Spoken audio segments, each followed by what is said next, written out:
Hello everyone, good morning po sa inyo lahat. Panibagong araw na naman dito sa aking kusina. For today's video, magluluto ako ng isang mabilisang ulam para sa aking pamilya dahil syempre dahil busy tayong nanay, napakarami nating ginagawa sa ating tindahan sa loob ng bahay. Ayan, bibilisan lang natin yung ating pagluluto. Ang recipe na to ay napakabilis lang lutuin at tinawag ko itong carne con repolyo. Simpleng ulam lang to pero napakasarap. Kaya ito yan, mag-start na tayo sa ating pagluluto. Syempre, naggisa na tayo dyan ng bawang, sibuyat at syempre isinunod na natin yung ating karne.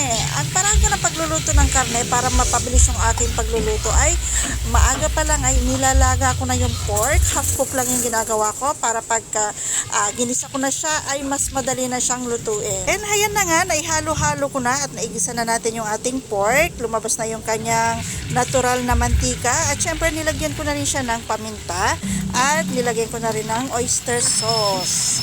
At saka natin igigisa ng maayos, ng maigi para mag-combine na lahat ng ating ingredients. At syempre, hindi ko din kinalimutang lagyan ng toyo. Yan, para mas maganda yung kulay at pampadagdag na rin ng ating lasa sa ating lutuin. So ayan, na-mix na natin lahat at takpan muna natin at babalikan natin yan maya-maya.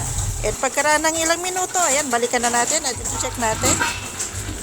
Ayan, sumisirit na yung kanyang oil at haluin natin syempre para hindi naman masunog yung kanyang ilalim.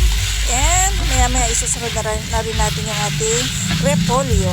Yung aking hiniwang repolyo medyo naparami ako kaya ang gagawin ko dyan magdadalawang buhos ako para hindi siya umapaw sa ating kawali.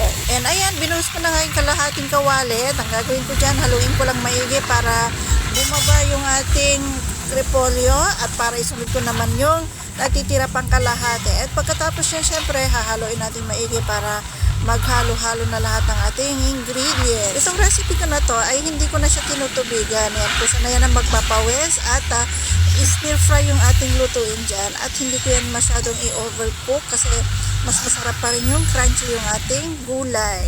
At syempre, yan, nilalagay ko na yung natitira pang repolyo para paghalu-haluin na natin. Saglit lang naman ang luto na to. Ayan, pagkatapos nating haluin yan, tatakpan lang natin yan at yan, babalikan natin yan mamaya. Ayan, habang hinihintay natin na maluto yung ating ulam, ayan, gusto ko lamang pong i-shout out yung mga bago dito sa aking channel. Sa mga bagong nag-subscribe dyan, maraming pong salamat sa inyong lahat sa pagsuporta nyo sa aking mga video. Thank you po sa inyong lahat.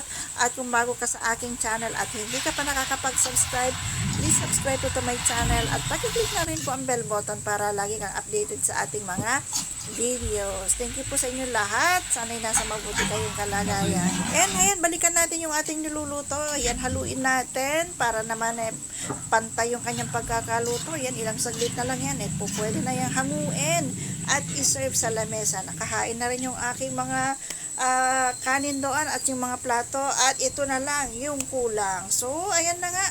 Luto na at ready to serve. O, di ba napabilis lang ng ating pagluluto? Ayan po ang carne con repolyo ni Mami G.